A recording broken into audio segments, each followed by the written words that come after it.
For India, this crisis is a political test, a stern but familiar test too. Why do I say familiar? Because this standoff has the echoes of the Cold War from the 20th century. Back then, India had a categorical strategy. It was called non-alignment. Washington and Moscow kept clashing, but New Delhi never picked a side. So what's different this time? For starters, Russia is not the Soviet Union. Both militarily and financially, Russia is much weaker. So it's not really a choice between two equals. And secondly, since 1991, India's relationship with the US has improved a lot. Both countries are now strategic allies and they're part of the Quad grouping. So this time around, the choice is much harder for New Delhi. What considerations will influence that choice? Broadly speaking, two things. One is the political or strategic thought, and the second is the economic impact. And if you're in India, I know what you're thinking. Ukraine is about 4,000 kilometers away from India. How can the standoff possibly affect you? Well, you can thank globalization for that. If this city falls, the impact will be felt all over the world, even in India. Let's deal with the strategic fallout first. For that, let me take you back to 2014. Russian troops moved in and occupied Crimea. We all know that story. The West moved a resolution against Moscow in the United Nations Security Council. Guess what India did? India abstained, just like it did this time. Western analysts accused India of sitting on the fence, but New Delhi's position was more complicated. You see, non-alignment is not equal to neutrality. India was not sitting on the fence. India is not sitting on the fence. India is reaching out to both sides of the fence.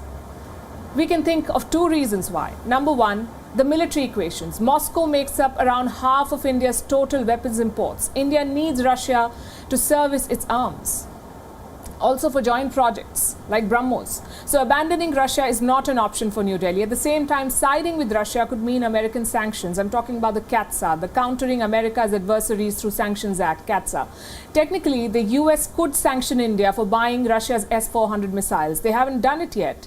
And reports say Joe Biden could give India a waiver. But if New Delhi openly sides with Russia, Biden may reconsider. Reason number two is the China factor. Now, India needs both Russia and the US to counter China. Both nations bring different skill sets. America is China's rival and Russia is China's ally. One brings deterrence, the other brings leverage. Russia could be effective in tempering China's aggression, sort of like a middleman. America, on the other hand, will undermine China's designs. So it's a win-win for India. But that advantage disappears if India picks a side. Now let's assume Russia attacks. What happens next? NATO may not directly fight, but they will have to redirect their fleet, which means lesser deployments in the Indo-Pacific, more deployments in Eurasia. And that would give Beijing a free hand in the South China Sea. So India benefits from a pullback. The priority right now must be the Indo-Pacific. Next up is the economic fallout. A war is always messy for the economy, unless, of course, you make guns. Then you benefit, of course. It's no different in Ukraine. The India-Russia bilateral trade is worth more than $8 billion. The India-Ukraine trade is worth around $2.7 billion. There is no comparison. If war breaks out, supply chains are going to be disrupted. One product that will worry India is oil. And I'm not just talking about petroleum, I'm also talking about cooking oil. India bought 1.89 million tons of sunflower oil last year, and 74% of that came from Ukraine. So if war breaks out, your cooking oil may become more expensive. India is already preparing for this eventuality. New markets are being explored, like Brazil and Argentina. Then you have petroleum. It's the most sensitive commodity that you will find. If a rocket is fired in Yemen, you will end up paying more at the gas stations in India. That's how it works. The crisis here in Ukraine does have the potential to disrupt oil supplies. Brent crude has already breached the $90 mark. Experts say it could even reach the $100 mark. But the biggest impact could be on natural gas. Now, Russia makes up around 20% of the global supply of natural gas. If they attack Ukraine, natural gas is going to skyrocket. Anything goes, even $200 to $250 per barrel. And this could disrupt India's energy plans. When Putin visited India last year, both sides signed a natural gas deal.